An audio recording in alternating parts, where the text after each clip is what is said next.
ධම්ම ශ්‍රවණ කාලෝ අයං බදන්තා ධම්ම ශ්‍රවණ කාලෝ අයං බදන්තා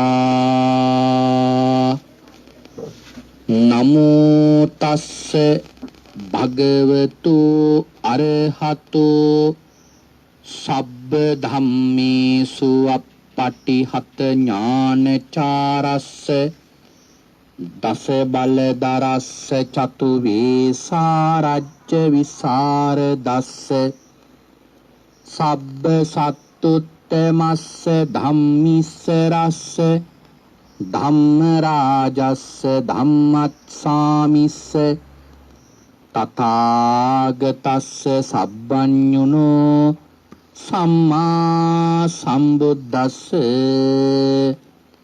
නමෝ තස්ස භගවතු අරහතෝ සබ්බ ධම්මේසු අප්පටිහත ඥානචාරස්ස දස බල දරස්ස චතු වේසාරජ්‍ය විසර දස්ස සබ්බ සත්තුත්තමස්ස ධම්මිස්ස රස්ස ධම්ම රාජස්ස ධම්මත්සාමිස්ස තථාගතස්ස සබ්බඤුනෝ සම්මා සම්බුද්දස්ස නමෝ තස්ස භගවතු අරහතෝ සබ්බ ධම්මේසු අප්පටිහත ඥානචාරස්ස දස බල දරස්ස චතු වේසාරජ්‍ය විසර දස්ස සබ්බ සත්තුත්තමස්ස ධම්මිස්ස රස්ස ධම්ම රාජස්ස ධම්මත්සාමිස්ස තථාගතස්ස සබ්බඤුනෝ සම්මා සම්බුද්දස්ස උතුම් භාග්‍යවතුන් වහන්සේට මාගේ උතුම් වූ නමස්කාරය වේවා. ධම්ම ස්වාමී ලෝක ස්වාමී භාග්‍යවතුන් වහන්සේටයි ධර්මයක් දේශනා කරන මේ වෙලාවේ මාගේ මුවින් වැරදි වචනයක් පිට නොවේවා, මිත්‍යා දෘෂ්ටික වචනයක් පිට නොවේවා. මගේ අදහසක් ධර්මයට විරුද්ධව පිට නොවේවා. උතුම් වූ භාග්‍යවතුන් වහන්සේගේ සත්‍යම බුද්ධ වචනය භාග්‍යවතුන් වහන්සේ සතුටු වෙන ආකාරයට දේශනා කරන්න මට ශක්තිය ලැබේවා. ඒ සඳහා සියලු ආර්යයන් වහන්සේලාගේ අනුග්‍රහය ලැබේවා. සියලු සත්පුරුෂයන් වහන්සේලාගේ අනුග්‍රහය ලැබේවා. සියලු ශාසන ආරක්ෂකයන් වහන්සේලාගේ අනුග්‍රහය ලැබේවා. හැම දිනාටම භාග්‍යවතුන් වහන්සේගේම ධර්මය අවබෝධ කරගෙන උතුම් චතුරාර්ය සත්‍ය ධර්මයම අවබෝධ කරගනිත්වා. සාදු සාදු සාදු. සද්ධර්ම ශ්‍රාවක කාරුණික ගුණගරුක පින්වත්නි, අද දවසේදී පින්වත් හැම දිනාම මේ වෙලාවේ බලාපොරොත්තු වන්නේ භාග්‍යවත් අරහත් සම්මා සම්බුදුරජාණන් වහන්සේ විසින් ඔබෙත් මගෙත් නිවන පිණිස මහා කරුණාවෙන් දේශනා කොට වදාළ සුවාසු දහසක් ධර්මස්කන්ධයන් අතරින් ඊ타ත්ම වටින ධර්ම කාරණාවක් ශ්‍රවණය කරන්නටයි. පින්වතුනි, මේ ලෝකේ අපට ලැබෙන කලාතුරකින් ලැබෙන අති දුර්ලභ අවස්ථාවකුයි මේ අපි ලබලා තියෙන්නේ.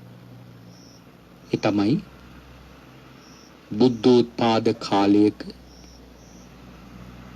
ධර්මයේ පවතින යුගයක තෙරුවන් වැඩ ඉන්න රටක ධර්මයේ තේරුම් කරගන්නට පුළුවන් මනා ප්‍රඥාවක් ඇතුව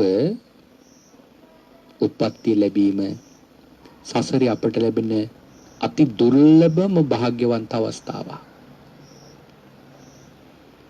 ඒ අවස්ථාව පිටත් ඔබ අප හැම දිනාම මේ වෙලාවේ ලබලා තියෙන්නේ. අපේ පින්වතුන් දන්නවද සංසාරේ කොච්චරනම් මේ අවස්ථාවට අපි පින් වියදම් කරන්නේ නැද්ද කියලා? ඒ පින්වල ප්‍රමාණය සසරේ ඒ පින් ටික රැස් කරගන්න කොයිතරම් මහන්සි වුණාද කියන කාරණාව අපගේ ප්‍රඥාවට වැටහෙනවා නම් අපට යම් ඥාන බලයකින් කවදා හරි දවසක එකට අවබෝධ වුණොත් අපේ පින්වතුන්ට තේරෙවි මෙවැනි රටක මෙවන් කාලයක උපදින්නට ලැබීම කොයිතරම් වාසනාවන්ත භාග්‍යවන්ත අවස්ථාවක්ද. එවැනි අවස්ථාවක් ලබනද මම සංසාරේ රැස් කරගත්තු කොයිතරම් පින් ගොඩක් මම වියදම් කරාද කියන කාරණාව. මේක අති විශේෂ අවස්ථාවක්. ඒ නිසා තමයි පින්වතුනි පංච පුබ්බ නිමිත්ත සූත්‍රයේදී අපේ භාග්‍යවතුන් වහන්සේ දේශනා කරනවා දෙව්ලොව දෙවිවරු දෙව්ලොවින් චුත වෙනවා. Taman චුත වෙන බව දැනගන්න පූර්ව නිමිති පහක් පහළ වෙනවා. සමහර දෙවිවරු මේ නිමිති පහ පහළ වුණාම Taman චුත වෙන බව දැනගන්නවා. එහෙම දැනගත්තම Taman ශෝක කරනවා. ශෝකයට පත්වෙච්ච දෙවිවරු සනසන්න මහේශාක්‍ය දෙවිවරු ඇවිල්ලා කරුණු තුනක් කියනවා. ඔබ මෙතනින් යන්න දෙව්ලොවට ඊතෝ බෝ සුගතින් ගච්ඡ. ඔබ මෙතනින් සුගතියට යන්න. ඒ සුගතියේ මනා ලාභයක් තියෙනවා ඒක ලබන්න. ඒ ලැබපු ලාභෙහි මනාකොට පිහිටන්න. භාග්‍යතුන් වහන්සේ දේශනා කරනවා. ඒ ලාභය ලබන සුගතිය තමයි මනුෂ්‍ය ලෝකය. ඒ මනුෂ්‍ය ලෝකයේ තියෙන ලාභය තමයි තථාගත පවේදිතස්ස ධම්ම විනයස සද්ධම්මං පටිලබති. මේ තථාගතයන්න් වහන්සේගේ ධර්මය භාග්‍යවතුන් වහන්සේගේම ධර්මය අසන්නට ලැබීම තමයි මනා ලාභය මේ ලෝකේ තියෙන. පිටුතුනි බලන්න ධර්මයක් අහන්න ලැබෙනවා කියන එක කොච්චර දුර්ලභ අවස්ථාවක්ද. ධර්ම රසය යමෙක් දියුණු කරගත්තොත් ඒ කෙනාට වෙන කිසිම දෙයක් රසයක් හැටියට පින්වතුනි වැටහෙන්නේ. අද බොහෝ දිනෙක මේ ලෞකික දේවල් පිළිබඳ රස විඳිනවා. විවිධ ගීත, විවිධ ශබ්ද මේවයි තමන්ගේ මේ පංචකාමයන් පිනවනවා. හැබැයි යම් දවසක එහෙම පිනවන කෙනෙකුට ධර්ම රසයේ වැටහුනොත් ඔහුට දහම් රසයේ හැරෙන්නේ මේ ලෝකයේ අනෙක් කිසිම රසයක් නැහැ. මොකද මේ ධර්ම රසයේ තිබෙන විශේෂත්වය? මේක මට තේරෙන විදිහට මම පොඩි උදාහරණයක් කියන්නම්.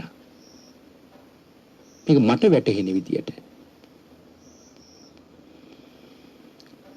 කෙනෙක් අපි හිතමු ආහාර ගන්නවා. අපි හිතමු අඹ කනවා කියලා. ප්‍රණීත අඹ කනවා. ඒකට කැමති කෙනෙක් ඊ අඹ ගොඩක් කනවා. හැබැයි කනකොට මේ කෙනාට අඹ එපා වෙනවා. හැබැයි ප්‍රිය බවක් ඇති වෙන්නේ අඹ කන කෙනාට කාලයකට සැරයක් කෑවොත් විතරයි. ඕනම ආහාරයක් එහෙමයි නිතර දවසක් ගානේ කන්න ගත්තත් ඕනම ආහාරයක පින්වතුනි එන්න ඒ තිබෙන අර කැමැත්ත රසය නැති වෙනවා. ඒක අත්හැරලා වෙනත් රසයකට තමයි ඒ කෙනා එළෙන්නේ. රසය නම් ඇලෙනවා. හැබැයි ඒ රසය වෙනත් රසයක තමයි දැන් හොයන්නේ. ඒ කියන්නේ ඒ තමන් කැමති ආහාරයේ රසය එන්න අඩු වෙනවා. ගීතයක් වුණත් එහෙමනේ. කෙනෙක් ගීතයක් රස විඳිනවා. මුල් කාලේ නිතර ගීතය අහනවා. දින කිහිපයක් ගත වෙන්න අර ඒ තිබෙන රසය එන්න අඩු වෙනවා. පොඩ්ඩක්වත් වැඩි වෙන්නේ එන්න තියෙන ඒ රසය අඩු වෙනවා. හැබැයි දහම් රසී තියෙන ඊට වඩා වෙනත් දෙයක්. යම් කිසි දවසක යමෙකුට මේ රසය වැටහුණොත් දහම් රසය වැටහුණොත් ඒ දහම් රසය වැටහිච්ච කෙනාට පින්වතුනි එන්න මේකේ තිබෙන රසය පින්වතුනි වැඩි වෙනවා. ඒකයි මේ ලෝකේ තියෙන උතුම්ම රසය දහම් රසයයි කියලා බුදුරජාණන් වහන්සේ දේශනා කරේ. අනිත් හැම රසක්ම එන්න රසය අඩු වෙනවා. ඒ නිසා වෙන රස හොයනවා. හැබැයි දහම් රසය විඳින කෙනා යම් දවසක විඳින පටන් ගත්තොත් ඒ කෙනා පින්වතුනි එන්න ඒ රසය තව ගැඹුරටම විඳිනවා. කෙලවරක් නම් මේ රසයේ පේන්නේ නැහැ. එතරම් රසවත් එතරම් ප්‍රණීත දෙයක් තමයි මේ දහම කියලා කියන්නේ. හැබැයි පින්වතුනි ඒ තැනට ප්‍රඥාව දියුණු වෙන්න ඕන. කොහොමට එහෙම දෙයක් හැංගෙන්නේ නැහැනේ කියලා කවුරු හරි කෙනෙක් හිතනවා නම් ඒ කෙනාට ඒ රසය දැනිලා නැහැ. ඒක දහමේ අඩුපාඩුවක් නෙවෙයි. ඒ කෙනාගේ ඉන්ද්‍රිය ධර්මයන් වල තියෙන අඩුපාඩුවක්. හැබැයි යම් දවසක වැටෙන්න පටන් ගත්තොත් ඒ කාන්තේ මේ කෙනා ඒ රසය නම් සොයා යනවාමයි. හැබැයි පින්වතුනි ඒකෙත් බොහොම විශේෂ කරුණක් තියෙනවා. ඒ තමයි බුදුරජාණන් වහන්සේ දේශනා කරපුම ධර්මයේ ශ්‍රවණය කරොත් විතරයි ඒ රසය වැටෙන්නේ. භාග්‍යතුන් වහන්සේ දේශනාම කරපු කරුණ ඇහුවොත් විතරයි ඒ රසය වැටෙන්නේ. නැත්නම් මිත්‍යා දෘෂ්ටිකේ මිත්‍යා මත මිත්‍යා බණ මිත්‍යා කරුණ ඇහුවා කියලා ඒක දීර්ඝ කාලීන රසයක් ඇති කරගන්නේ නැහැ. දැන් බලන්න සමහර කාලවල පින්වතුනි ඒ වගේ එක තැන්වල වැටි ඉඳලා අහුවෙලා තියෙනවා. එක කාලයක එක ස්වාමීන් වහන්සේ නමකකින් අහනවා. තව කාලයක තව ස්වාමීන් වහන්සේ නමකකින් අහනවා. හැබැයි ඒ අහන කෙනා අහන්නේ භාග්‍යවතුන් වහන්සේගේම දේශනා කරපු ධර්මයේ නෙවෙයි. ඒ ධර්මයේම නෙවෙයි අහන්නේ. ඒ නිසා පින්වතුනි ඔහුට ඒ රසය වැටහෙන්නේ නැතුව යනවා. ඒ නිසා කාලයක් යනකොට එතන ඉපා වෙලා තව තැනකට යනවා. එතනත් මුල් කාලේ හොඳට රස විඳ ඉන්නවා. ටික කාලයක් යනකොට ඒකත් එපා වෙලා තව තැනකට යනවා. හැබැයි ਉਹ ධර්මය අතහරින්නේ අර ස්ථාන මාරු කරනවා. එකම ස්ථානයක එකම කාලයක් රැඳෙලා ඉන්න ඕනේ කියලා පින්වතුනි මේ ශාසනය ඉගැන්වීමක් නෑ. හැබැයි බුදුරජාණන් වහන්සේගේ මේ ධර්මයේ කෙරෙහි ඇති කරගත්තු රසය නම් එහෙම වෙනස් වෙන්නේ නෑ. ඒක දිගටම විද යනවා. ඒකයි මේ ධර්මයේ තිබෙන විශේෂත්වය. ඒතර යම් කෙනෙක් ඒ ලාභේ ලැබුවොතින් ලබන ලාභයේ කෙරෙහි මනා පිහිටීමක් ඇති කරගන්නට ඕන. පිටුතුරි ඇයි අපි මේ බණ අහන්නේ? අපි බුදුරජාණන් වහන්සේගේම ධර්මය අහන්නේ මොකක් නිසාද? අපිට මේ ධර්මයේ නැතුව මාර්ගඵල ලබන්න බැරිද? ඕකට බණ අහන්න ඕනද? ওই වගේ සිතුවිලි ඇති වෙන්න පුළුවන්. බණ අහන්න ඕනද කියලා සිතුවිලි ඇති වෙන්න පුළුවන්. දෙන්න තියෙන පිළිතුර තමයි නිවන් දකින්න ඕන නම් සංසාරේ යම් සැපයක් ලබන්නට ඕන නම් මෙලෝ පරලෝ යම් දියුණුවක් ලබන්නට ඕන නම් සුගති සම්පත්තියක් බලාපොරොත්තු වෙනවා නම් ওই හැම දෙයකටම තියෙන එකම දෙයයි ඒ තමයි බණහන එක. ධර්ම ශ්‍රවණියම තමයි ওই හැම දෙයකටම තියෙන එකම පිළිතුර. මොකද අපේ හැම ප්‍රශ්නයකටම පිළිතුර ඔය භාග්‍යතුන් වහන්සේගේ ධර්මයේ තුල කියලා දීලා තියෙන නිසා. හැම ප්‍රශ්නයකටම පිළිතුර භාග්‍යවතුන් වහන්සේගේ ධර්මයේ තුල අපට පුරුදු පුහුණු කරලා තියෙනවා. භාග්‍යවතුන් වහන්සේ දේශනා කරපු කාරණාවකට එහා අපේ ඥාණයෙන් මේ ලෝකේ කිසිම කරුණක් පින්වතුනි ගෝචර කරගන්න බෑ. අපේ ඥාණයෙන් ඒක වටහා ගන්න බෑ. ඒක වැටහෙන්නේ සර්වඥතා ඥාණය ලැබපු භාග්‍යවතුන් වහන්සේ නමකටම පමණයි. ඒ නිසායි පින්වතුනි මේ කියන්නේ හැම මොහොතකම තථාගත පවේදිතස්ස ධම්ම විනයස කියලා.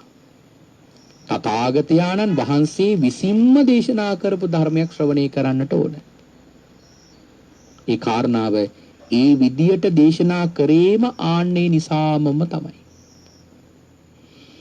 එතකොට පින්වතුනි දැන් බුදුරජාණන් වහන්සේ දේශනා කරපු ධර්මය අහලා කොහොමද පින්වතුනි අපි මේ මාර්ගයට යන්නේ? ඇයි අපි ඥාණයට ඉඩක් දීලා අපිට හිතලා මේ මගට යන්න බැරිද?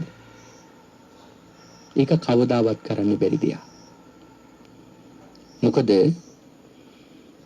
පින්වතුනි මේ මහ පොළොවට වැටෙන කල්පයක් පුරාවටම වහින වැහි බින්දු ගණන් කරලා කියන්න පුළුවන් ඥානයක් තිබෙච්ච කෙනෙක් තමයි සාරිපුත්ත මහරහතන් වහන්සේ කියලා කියන්නේ.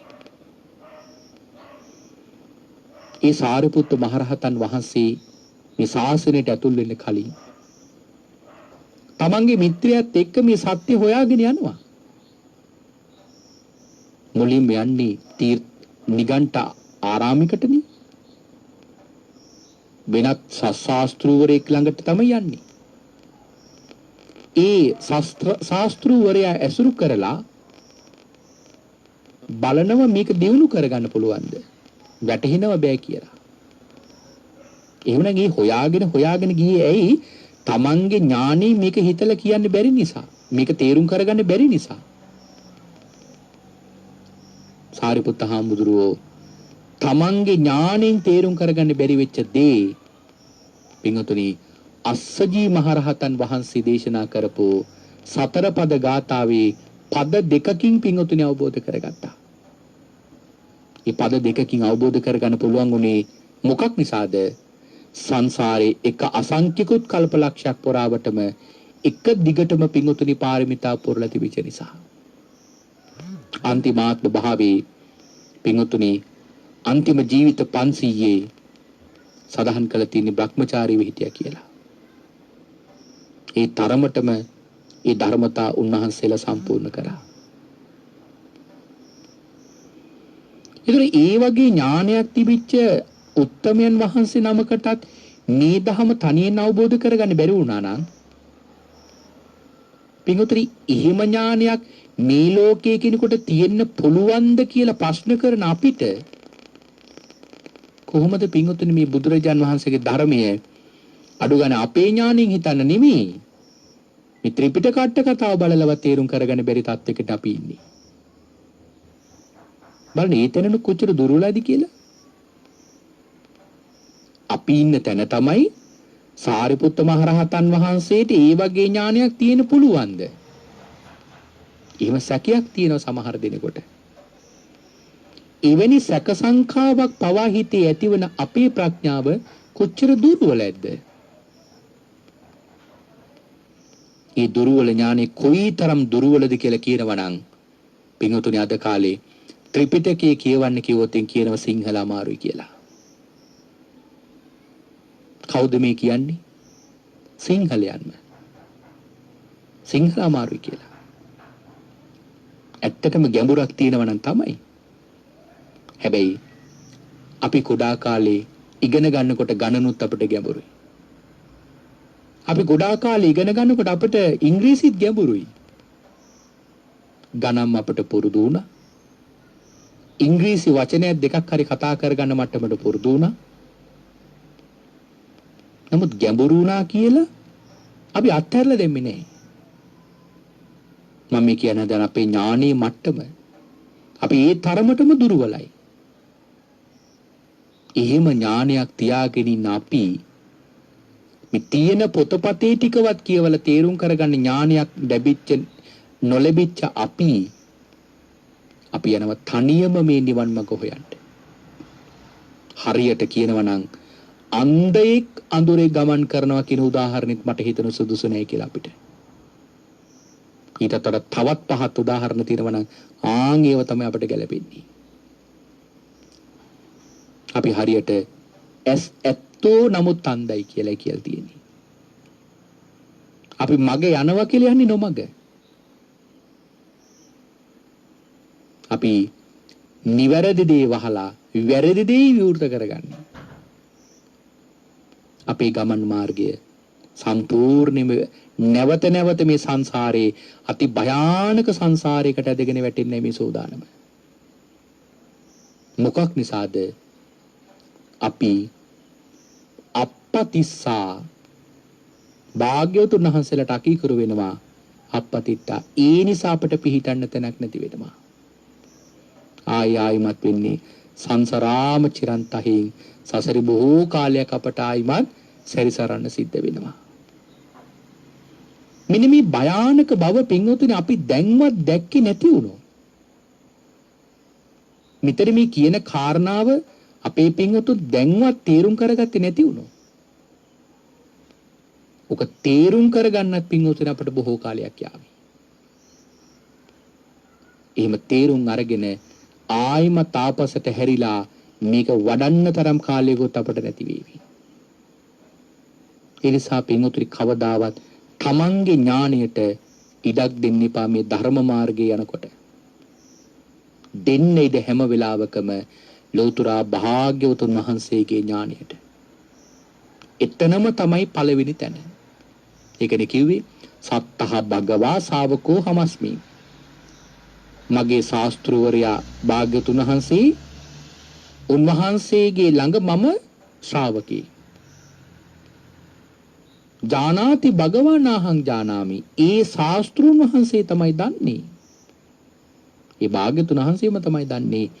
නාහං ජානාමි මම මොනවත් දන්නේ නැහැ. මම මොනවත් දන්නේ නැහැ. භාග්‍යවතුන් වහන්සේ විතරමයි දන්නේ. ආන් ඒ තැනට පින්වත්නි අපට එන්න පුළුවන් නම් අපට මේ බුදුහාමුදුරන්ගේ ධර්මය හරියට අවබෝධ කරගන්න පුළුවන්. නිවැරදිවම අවබෝධ කරගන්න පුළුවන්. ඔය පද 4 අවබෝධ වෙන්නේ නැති තාක්කල් අපට නිවන දුරයි. අපි සංසාරයට ඇදගෙන වැටේ. hey පින්වතුනි අපිට මේ බුදුරජාණන් වහන්සේගේම ධර්මය අවබෝධ කරගන්නේ. අපි අපේ චින්තනයෙන් අපේ ප්‍රඥාවෙන් මේක දකින්න බැරිද? කවදාවත් දකින්න බෑ.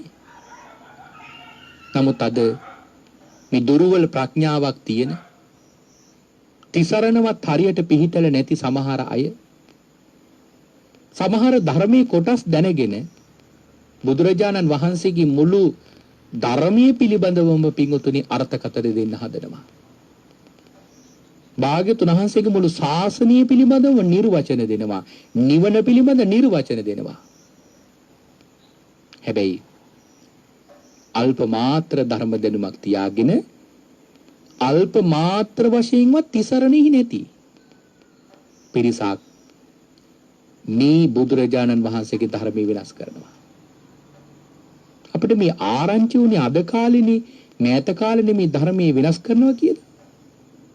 නෑ පිටුතුනි මේක කාලාන්තරයක් තිස්සේ පැවතගෙන ආපු දෙයක්. මෑත කාලේ තමයි මේක ඉස්මතු වෙන පටන් ගත්තේ. මේවට අවශ්‍ය කරන අඩිතාලම බොහෝ කාලයක් තිස්සේ මේ රටේ හදලා තිබුණේ. මේ වාතාවරණය හදලා තිබුණ නොඑක් තැන්වල. සමහර දෙනෙක් පිටුතුනි මේ බුදුරජාණන් වහන්සේගේ ධර්මයේ පිළිබඳ දෙන එක නිර්වචනයක් තමයි බුදුරජාණන් වහන්සේගේ ධහම කියලා කියන්නේ මේ නිදහසේ හිතන්න පුළුවන් දෙයක් කියලා. ඒ නිදහස් චින්තනය ඔප්පු කරන්න බොහෝ දෙනෙක් හේතුපාදක කරගෙන තියෙනවා මේ කාලාම සූත්‍රය. කාලාම සූත්‍රي බුදුරජාණන් වහන්සේ මේ නිදහස් චින්තනයක් උගන්වලා තියෙනවා කියලා නිර්වචනය කරනවා. පිටුතරි භාග්‍යතුන් වහන්සේ නිදහස් චින්තනයක් දේශනා කරලා නැහැ. මොකද භික්ෂුවකට නිදහසේ හිතන්න කිසිම අවස්ථාවක් මේ ශාසනය දීලා නැහැ. කිසිම ඉඩක් මේ ශාසනය ඉතුරු කරලා නැහැ. සමහර ශ්‍රාවකයෝ ඇවිල්ලා බුදුරජාණන් වහන්සේගෙන් ප්‍රශ්නයක් අහනවා.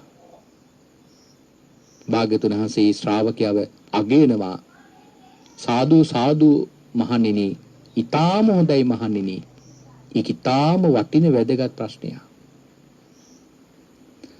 සමහර ශ්‍රාවකයෝ ඇවිල්ලා ප්‍රශ්න අහනවා. අහනකොටම කියනවා මහණෝය අහන ප්‍රශ්නෙමම වැරදි කියලා. ඔය කොහොම නෙවෙයි මෙන්න මෙහිමයි ප්‍රශ්න කරන්න ඕන කියලා. එහෙනම් භාග්‍යතුන් වහන්සේ මේ නිදහසේ කෙනෙකුට හිතන්න ඉඩක් දීලා නැහැ. ඇයි ඉඩක් දීලා නැත්තේ? වරදින්න පුළුවන් සම්භාවිතාවය වැඩි නිසා. වැඩි ප්‍රමාණයක් තියෙන වරදින්න පුළුවන් තැන. මොකද මේ සසර පිළිබඳවම ඥානයක් ඒ කිසිම ශ්‍රාවකයෙකුට නැහැ. ශ්‍රාවකයෙකුට තබා පින්වතුනි රහත් වෙච්ච රහතන් වහන්සේ නමකටවත් නැහැ. ඒක පින්වතුනි ඒ කාලේ රහතන් වහන්සේලා දන්නවා. ආර්යයන් වහන්සේලා දන්නවා ඒක. ඒ දන්න ආර්යයන් වහන්සේලා බුදුරජාණන් වහන්සේට තමයි පළවෙනිම තැන දීලා තියෙන්නේ. ඒකට හොඳම උදාහරණය තමයි මජ්ක්‍ධිම නිකායේ මහා කච්චායන බද්දේකරත්ත සූත්‍රය. දවසක් එක සමිද්දි කියලා තෙරුන් වහන්සේ නමකගෙන් එක්තරා දේවතාවෙක් ඇවිල්ලා තපෝදා නදිය තපෝදාරාමේ වැඩ ඉඳිද්දී ප්‍රශ්නයක් අහනවා. පින්වත් ආයුෂ්මතුන් වහන්සේ, ඔබ වහන්සේ මේ බද්දේකරත්ත භික්ෂුවගේ බද්දේකරත්ත ගාථා ඒ භික්ෂුවගේ උද්දේශය විභංගය දන්නවද කියලා අහනවා. බද්දේකරත්ත භික්ෂුවගේ බද්දේකරත්ත ගාථා දන්නවද කියලා අහනවා. ඉතින් ඒ භික්ෂුව කියනවා නෑ ස්වාමීනි මම දන්නේ නෑ. නෑ දේවතාවනි මම දන්නේ නෑ. භික්ෂුව අහනවා දේවතාවියගෙන් ඔබ දන්නවද? නෑ මම දන්නේ නෑ. ඉතින් ඒ වෙලාවේ අර දේවතාවිය කියනවා ස්වාමීනි මේක දැනගැනීම ඉතාම වටිනව වැදගත්. ඔබ වහන්සේ මේක දැනගන්න කියලා. ඉතින් අර සමිද්දි තෙරුන් වහන්සේ මේ කාරණාව අරගෙන බුදුරජාණන් වහන්සේගේ ළඟට එනවා. භාග්‍යතුන් වහන්සේට මේ කාරණාව ඉදිරිපත් කරනවා. ස්වාමීනි මෙහිම දේවතාවියක් මගෙන් ඇවිල්ලා මෙහිම ප්‍රශ්නයක් ඇහුවා. මොකද ස්වාමීනි මේකට පිළිතුර කියලා. ඉතින් ඒ වෙලාවේදී බුදුරජාණන් වහන්සේ ඒ කාරණාවට අදාළ කොටස කියනවා. බද්දේකරත්ත සූත්‍රයේ පිඟුතරි ගාථා ටික තියෙනවා. ගාථා කිහිපයක් දේශනා කරනවා. ඒක තමයි බද්දේකරත්ත ගාථා කියලා කියන්නේ. හැබැයි බුදුහාමුදුරුවෝ පිඟුතුනි මේ කොටස දේශනා කරලා ඉවර වෙලා එතනින් වඩිනවා විහාරයට. ඒක විස්තර දේශනාවක් කරන්නේ නැහැ. දැන් මේ භික්ෂුන් වහන්සේලාට ලොකු ප්‍රශ්නයක්. කොහොමද අපි දැන් මේක විස්තර කරගන්නේ? ඊළඟට එක භික්ෂුන් වහන්සේ නමක් යෝජනා කරනවා පින්වත් ස්වාමීනි මහා කච්චායන මහරහතන් වහන්සේ කියලා කියන අපේ ශාසනය වැඩෙන විශේෂ මහරහතන් වහන්සේ නම. අපේ භාග්‍යවතුන් වහන්සේ පවා වර්ණිතයි. සබ්‍රක්‍මචාරීන් වහන්සේලා පවා ප්‍රශංසා කරන මනා හැකියාවක් තියෙන ආර්යයන් වහන්සේ නම. උන්වහන්සේ බොහොම දක්ෂයි මේ කරුණ විස්තරාත්මකව දේශනා කරන්න. අපි යමු එතනට. දැන් අර පිරිස මහා කච්චායන බද්දේකරන්ත මහරහතන් වහන්සේගේ ළඟට ආවා. මහා කච්චායන මහරහතන් වහන්සේගේ ළඟට ආවා. මහා කච්චායන මහරහතන් වහන්සේ කියලා කෙනෙක් කවුද? සතර මහා තෙරවරුන්ගෙන් එක නම. සතර මහා තෙරවරු කියලා කියන්නේ 80 මහා ශ්‍රාවකයන් වහන්සේලා අතර ඉන්න 80 මහා ශ්‍රාවකයන් වහන්සේලාටත් වඩා අග්‍ර ශ්‍රාවකයන් වහන්සේලා දෙනමට පහළින් මට්ටමේ ඉන්න විශේෂාරයන් වහන්සේලා හතර නම. ඒ හතර නමෙන් එක නමක් තමයි මේ කච්චායන මහරහතන් වහන්සේ කියලා කියන්නේ. දැන් කච්චායන මහරහතන් වහන්සේට අර කරුණ කියනවා. පින්වත් ස්වාමීනි මෙන්න මෙහෙම කරුණක් පැන නැගුණා. අපි භාග්‍යවතුන් වහන්සේගෙන් විමසුවා. භාග්‍යවතුන් වහන්සේ කෙටියෙන් මේක පැහැදිලි කරලා උන්වහන්සේ එතනින් වැඩියා. ස්වාමීනි අපට අනුකම්පා කරලා මෙහි විස්තරාත්මක දේශනාව කරනසේක්වා කියලා ආරාධනා කරනවා. පින්වත්නි දැන් මේ අහන්නේ කාගෙන්ද? රහතන් වහන්සේ නමකගේ. බලන්න පින්වත්නි අද කාලේ කෙනෙකුගෙන් ওই වගේ අවස්ථාවක් ආවොත් ඒ කෙනා කොච්චර මාන්නෙන් උද්දාමයටපත් වේද? අනේ මේක මගෙන් අහන්න ආවා. හැම කෙනෙක්ම නෙවෙයි. සමහර කෙනෙකුට එහෙම මාන්නයක් ඉන්න පුළුවන්. දැන් මේ ආර්යයන් වහන්සේගේ ප්‍රකාශය මොකද්ද? පින්වත් ආශිමුතුනි ඔබ වහන්සේලා මේක භාග්‍යවතුන් වහන්සේගෙන් ඇහුවේ නැද්ද? අනේ නෑ ස්වාමීනි. භාග්‍යවතුන් වහන්සේ මේක කෙටියෙන් දේශනා කරලා වැඩියා. මහා කච්චායන මහරහතන් වහන්සේ භික්ෂුන් වහන්සේලාට කියන්නේ මොකද්ද දන්නවද? පින්වත් ආශිමුතුනි හරි පුදුමයි. මට මෙන්න මෙහෙම කරුණක් වැටහෙනවා. හරියට අරටුව හොයන්න එන කෙනෙක්. දැන් ගහක අරටුවක් හොයාගෙන ඉනව මිනිස්සේ.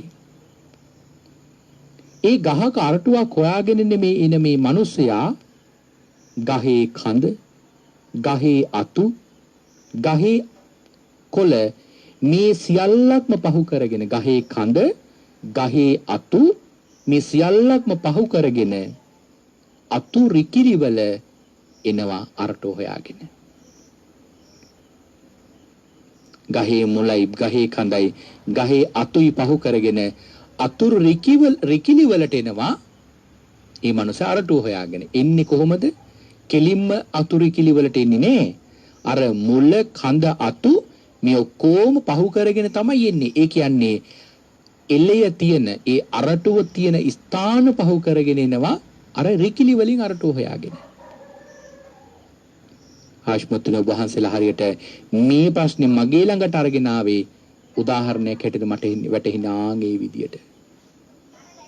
බලන්න පින්වතුනි මහරහතන් වහන්සේලාට කොච්චර ශාස්ත්‍රීය ගෞරවයක් තිබුණාද? භාග්‍යවතුන් වහන්සේ පිළිබඳ මොන්න තරම් අප්‍රමාණ ශ්‍රද්ධාවක් තිබුණාද? තව උදාහරණයක් පැහැදිලි කරොත් මේ ආර්යයන් වහන්සේලා කෙරෙහි යමෙක් පැහැදුනොත් ඒ ආර්යයන් වහන්සේලා කෙරෙහි පැහැදිච්ච කෙනාව කොයි තැනද පින්වතුනි පිහිටවන්නේ? ඒකත් අති විශේෂ කරුණා. මජ්ක්‍ධිම නිකායෙම තියෙනවා ගෝඨමුඛ කියලා සූත්‍රයක්. පින්වතුනි ගෝඨමුඛ කියලා එක බ්‍රාහ්මණෙක් උදේන කියලා මහරහතන් වහන්සේ නමක් එක වාදයක් කරනවා. මේ වාදයෙන් උදේන මහරහතන් වහන්සේත් එක්ක වාද කරලා ගෝඨමුඛ බ්‍රාහ්මණයා පරදිනවා. ඒ වෙලාවේ ගෝඨමුඛ බ්‍රාහ්මණයා උදේන මහරහතන් වහන්සේ පිළිබඳව ශ්‍රද්ධාවක් ඇති කරගන්නවා.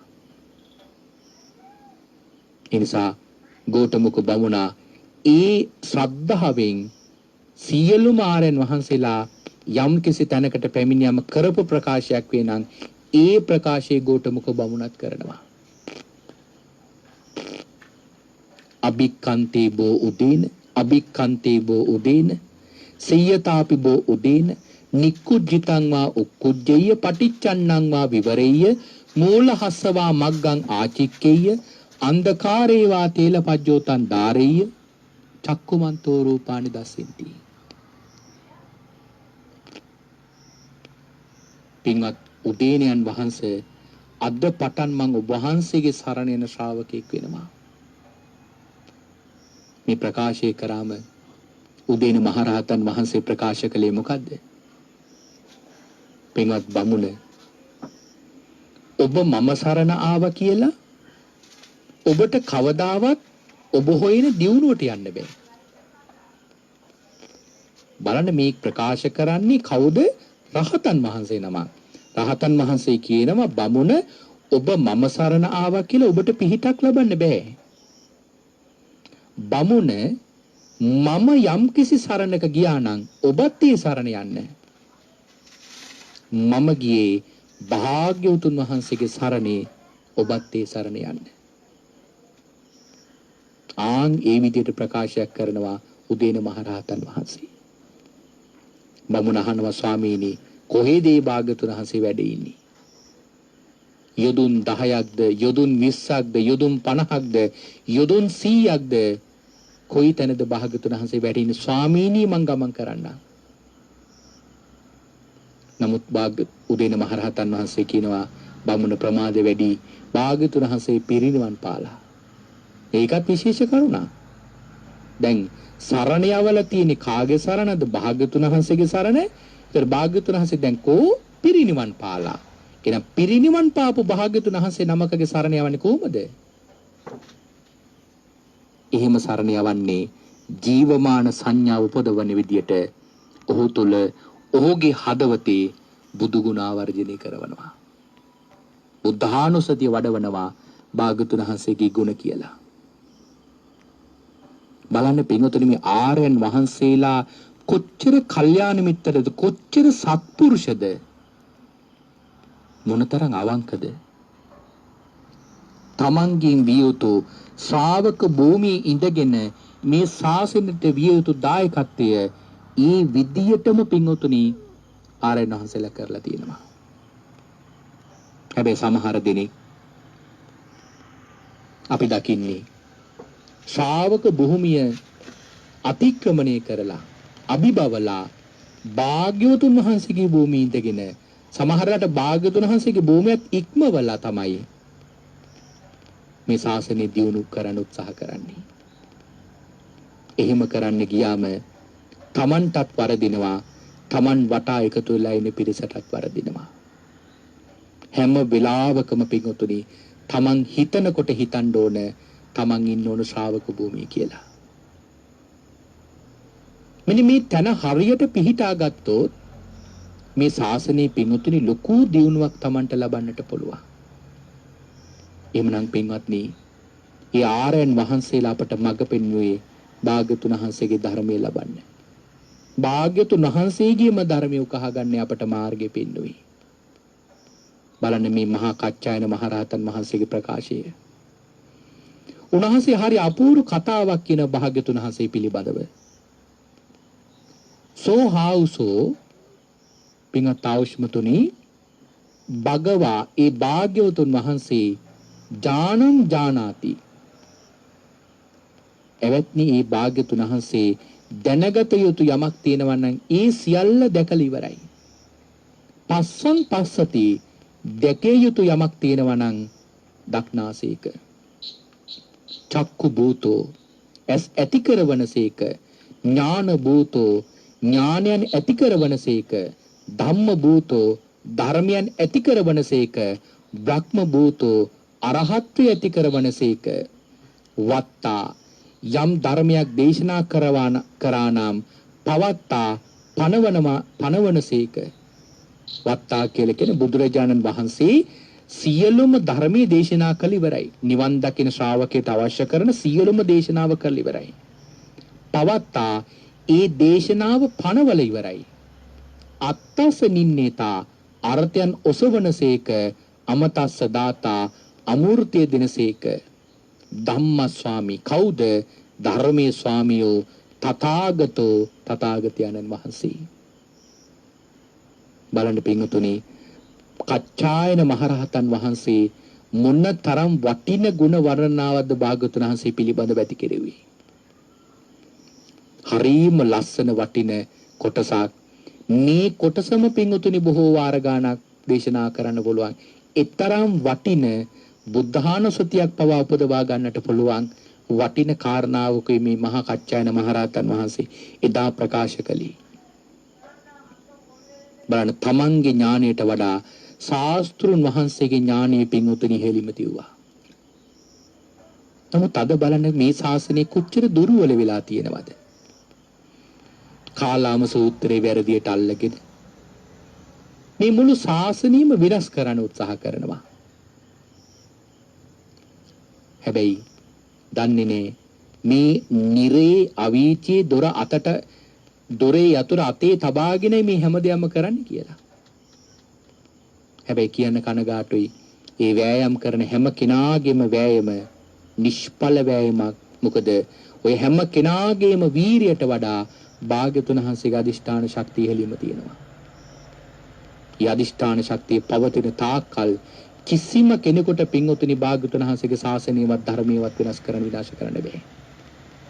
හැබැයි විනාශ වෙයි ඒ සඳහා වෑයම් කරන අයයි ඒ වෑයමට අනුග්‍රහ කරන අනුගාමිකයෝයි. නමුත් භාග්‍යතුන් වහන්සේගේ ශාසනය නම් භාග්‍යතුන් වහන්සේගේ ධර්මයේ නම් අල්ප මාත්‍ර වෙනසක් කරන්න අපපටිවත්තියන් ඔය පිරිසට නෙවෙයි පින්වතුනි සමනේනවා බ්‍රාහ්මණේනවා දේවේනවා මාරේනවා බ්‍රහ්මුණාවා කේනචිවා ලෝකස්මි මේ ලෝකෙ කිසිම කෙනෙකුට පුළුවන් කමක් නැහැ. මිනිසුන්ට නෙවෙයි දෙවියෙකුටවත් බෑ මාරේකුටවත් බෑ බ්‍රහ්මීකුටවත් බෑ කියලා පින්වතුනි සඳහන් කරලා තියෙන්නේ. හැබැයි පව් කරගන්න අය කොහොමත් පින්වතුනි වෙහෙසලා පව් කරගන්නවා. මාරයා පව් කරගන්න කොච්චර වෙහෙසුණාද? අවුරුදු 6ක් බුදුරජාණන් වහන්සේගේ පස්සෙන් ආවා බුදු වෙන්න කලින් මහබෝසතාණන් වහන්සේගේ පසුපස්සේ අවුරුදු 6ක් ආවා. බුදු වෙලා ඉවර වෙලා අවුරුද්දකුත් ආවා. මොකටද? කෙලෙසිතක් හොයාගන්න. ඇයි කෙලෙසිතක් හොයාගන්නේ? භාග්‍යතුන් වහන්සේගේ මේ බුද්ධත්වයට අනුග්‍රහ කරන්නද? නෑ. පව් කරගන්න. මාරය එච්චර මහන්සි වුණා නම් ඒ මාරයාගේ අනුගාමිකව මෙච්චර මහන්සි වෙන එක ගැන අපි පුදුම වෙන දෙයක් නේ. හැබැයි ඒ බල ඇණියේ නායකයාටත් බැරි වුණා නම් මේක වෙනස් කරන්න අනිත් පුද්ගලයෝ ගැන කවර කතාවද? ඔවුන්ගේ අනුගාමිකයන් ගැන කවර කතාවද? ඒ නිසා අපි බුදුරජාණන් වහන්සේගේ ධහම භාග්‍යවතුන් වහන්සේ දේශනා කරපු විදියට පින්වතුනි අපි ඉගෙන ගන්නට ඕන. මොකද මේ කාලාම සූත්‍රය ගැන පින්වතුනි වෙනම සාකච්ඡා කරන්නට ඕන. මේ කාලාම සූත්‍රය ගැන යමක් කෙටියෙන් කියනවා නම් පිටුතුනි මේ කාලාම සූත්‍රය දේශනා කරේ බුදුහාමුදුරුවෝ බෞද්ධ වෙච්ච කෙනෙකුට නෙමෙයි. කාලාම සූත්‍රය දේශනා කරේ බෞද්ධයන් වෙන්න ඉන්න පිරිසට. බෞද්ධ නොවිච්ච හිටයි. බෞද්ධයන්ට මේක දේශනා කරේ නෑ. බුදුදහමට බැසගත්තු තිසරණ පිහිටාගත්තු කෙනෙකුට මේක දේශනා කරේ නෑ. කාලාම සූත්‍රයේ දේශනා කරලා තියෙන්නේ බෞද්ධ වෙන්න කලින් තිසරණ වලට එන්න කලින් පිහිටාගත යුතු කරුණු 10ක්. කාලාම සූත්‍රයේ දේශනා කරේ කාටද? කාලාම වැසියන්ට. මේ කාලාම කියන නියම් ගමක් තිබුණා. මේ කාලාම කියන නියම් ගම තියෙන්නේ පින්වතුනි එක්තරා වනාන්තරයක් මැද. මේ මැදින් නගර දෙකක් යාවෙන පාරක් තියෙනවා. නගර දෙක බොහෝ දුර තියෙන්නේ. එක නගරයක ඉඳලා අනිත් නගරයට බොහෝ පිරිසක් යනවා. යනකොට අතරමඟ මොන ගැහෙන මේ කාලාමයන්ගේ ගම පහු කරනවා. එහෙම පහු කරනකොට වෙහෙස නිවා ගන්න ওই කාලාමයන්ගේ ගමේ තමයි නවාතැන් ගන්නෙ. ඔය ගමට සිටුවරු වෙනවා, රජවරු වෙනවා, හැම කෙනෙක් වෙනවා. ඒ අතර නොඑක් ශාස්ත්‍රවරුත් එනවා.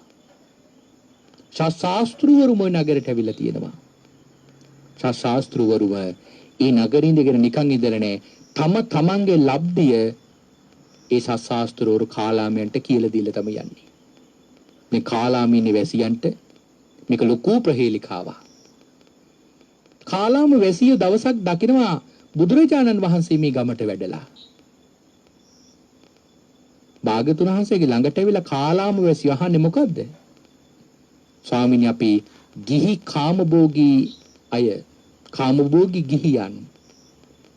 ස්වාමීනි මේ නගරෙට විවිධ ශාස්ත්‍රවරු වෙනවා. ඒ අය ඇවිල්ලා ඒ අයගේ ලබ්ධිය කියලා යනවා.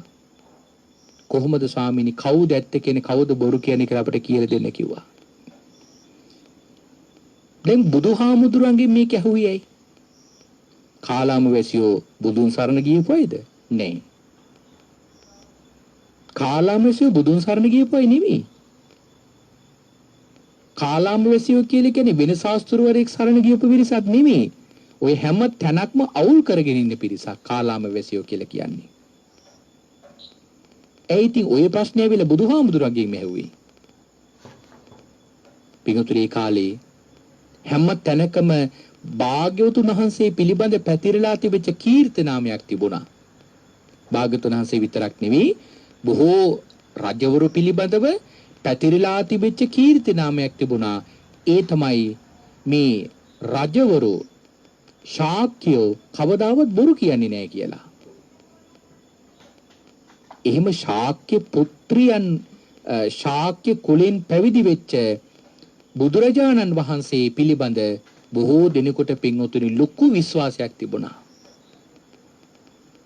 ওই විශ්වාසය කඩන්න තමයි බොහෝ ශාස්ත්‍රවරු බුදුරජාණන් වහන්සේ මුසා කියනවා කියලා අභූතින් චෝදනා කරේ බොහෝ තැන්වල.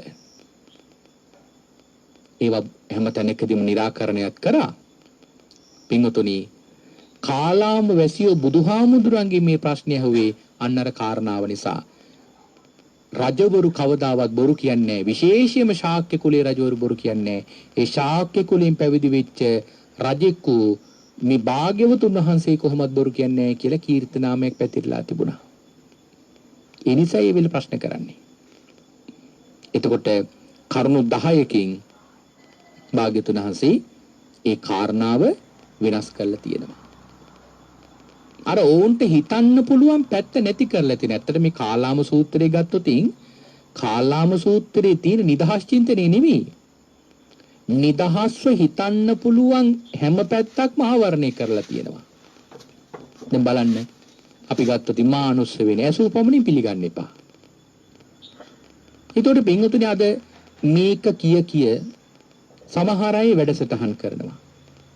සමහර විශ්වවිද්‍යාලවල උගන්වනවා. සමහර පාසල්වල මේ විෂයට මේක උගන්වනවා. මේ පිළිබඳ දේශන පවත්වනවා. ඒතකොට ඔය ඔක්කොගෙම අපි අහගෙන ඉන්නවා. එහෙනම් අසූපමණින් පිළිගන්න එපා කියලා මේ දේශකවරයත් කියනවා. ඒක කියලා අන්තිමට එහෙනම් කියන්න තියෙන්නේ මම කියන එකත් පිළිගන්න එපා කියලා. ඊට මොකටද කියන්නේ? අසූපමණින් පිළිගන්න එපා. ඊළඟට පරම්පරාවෙන් ආවක පිළිගන්නත් එපා. ඉතින් පරම්පරාවෙන් ඉන්න අපිට අතීතයට යන හැම එකක්ම අපේ පරම්පරාවට අයිති වෙන දේවල්. ඒකට ඔය ඔක්කොම අපිට බැහැර කරන්න වෙනවා. විද්‍යාත්මක පරීක්ෂණ, පර්යේෂණ හැමදාම කරන්න වෙනවා. මොකද අද දවසේ කරන පරීක්ෂණය තව ටික දවසක් යනකොට ඒක පරම්පරාවට එකතු වෙනවා. එහෙමනම් පරීක්ෂණය හැමදාම දවස ගානේ කරන්න වෙනවා. ඊළඟට පොතපතින් ආව කියලා පිළිගන්න එපා. මේ පිටක කියලා කියන්නේ බුදුහාමුදුරුවෝ වැඩ ඉන්න කාලේ පිටකයක් තිබුණේ. පිටක කියලා බුදුරජාණන් වහන්සේගේ කාලේ පිටුතුනි හැම ආගමකම තිබුණා. ඔවුන්ගේ ශාස්ත්‍රවරු බුදුවරු හැටියට හැඳින්නුවා. එයාලා කියන බණ ධර්මයේ හැටියට හැඳින්නුවා. ඒවා ලියපු තැන් පිටක හැටියට හැඳින්නුවා. ඒ කාලේ පිටුතුනි ඒ තැන්වල තමයි පිටකේ තිබුණේ. මෙන්න මේ විදිහට පිටුතුනි දැන් මා දිට්ඨි නිජ්ජානක්කන්තිය. තමන්ගේ දෘෂ්ටියට ගැළපෙන නිසා පිළිගන්න එපා කිව්වා. ඉතින් අද බලන්න යම් කිසි කරුණක් කියනකොට ඒක විද්‍යාවට අසමාන නම් පිළිගන්නේ නැහැ. විද්‍යාවෙන් ඔප්පු කරන්න බැරි නම් පිළිගන්නේ. ඒ කියන්නේ තමන්ගේ දෘෂ්ටියක් තියෙනවා. එහෙනම් ඒකත් අපිට ප්‍රතික්ෂේප කරන්න වෙන ওই කියන විදියට.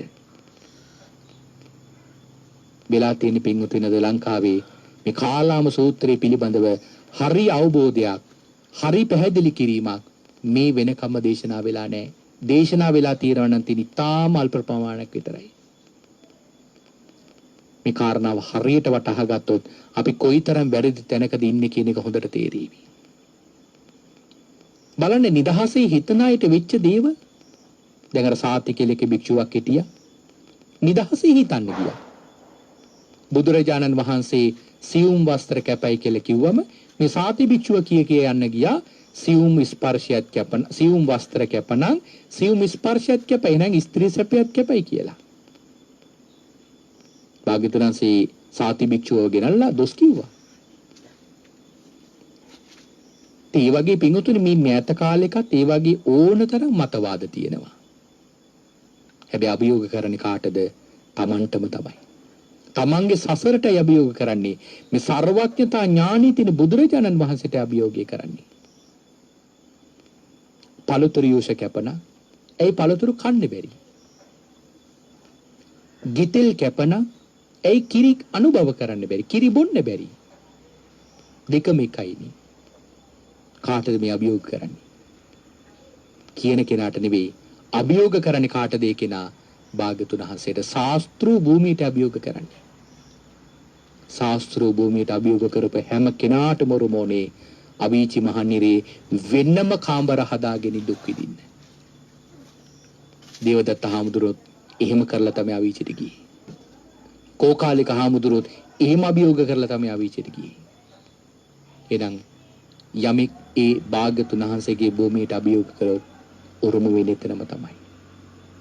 එනිසා මෙන්න මේ කාරණාව මනාකොට වටහාගෙන අපේ ශ්‍රාවක පින්වත් පිරිස ඒ භාග්‍යතුන් වහන්සේගේ ඥාණයට පළමු කොට තැන දීලා ඒ තුලින් ධර්මයේ පිළිබඳ අවබෝධ කරගෙන තමන්ගේ චින්තනයට තමන්ගේ සිතුවිල්ලට ඉඩක් නොදී භාග්‍යතුන් වහන්සේ දේශනා කරපු විදියටම මේ මාර්ගය වඩා ගන්න. එසේ ධර්මයේ වඩන ධම්මානුධම්ම ප්‍රතිපදාව හැසිරෙන ශ්‍රාවක පින්වත් ඔබට මේ කාරණාව අවබෝධ කරගන්නට ශක්තිය ධෛර්යය සැලසේවා කියලා අපි මේ වෙලාවේ සාදු කියා ප්‍රාර්ථනා කරනවා. හොඳයි එමනම් අද දවසේදී මේ උතුම් සද්ධර්ම දේශනාව මුළු මහත් ලෝකයා කෙරෙහිම මහත් අනුකම්පාවෙන් දේශනා කරවන්නට ධර්ම දේශනාවේ දායකත්වයෙන් කටයුතු කරනු ලබන්නේ ඩී.එම්. වීරසිංහ, හේමලතා කරුණානායක, සුනේතා ජයලත්, අනෝමා ජයලත්, රේණුකා ජයලත්, දේශාන් ලක්ෂිත වීරසිංහ, මදුෂ ලක්ෂාන් වීරසිංහ කියන මෙන්න මේ පින්වන්ත පිරිස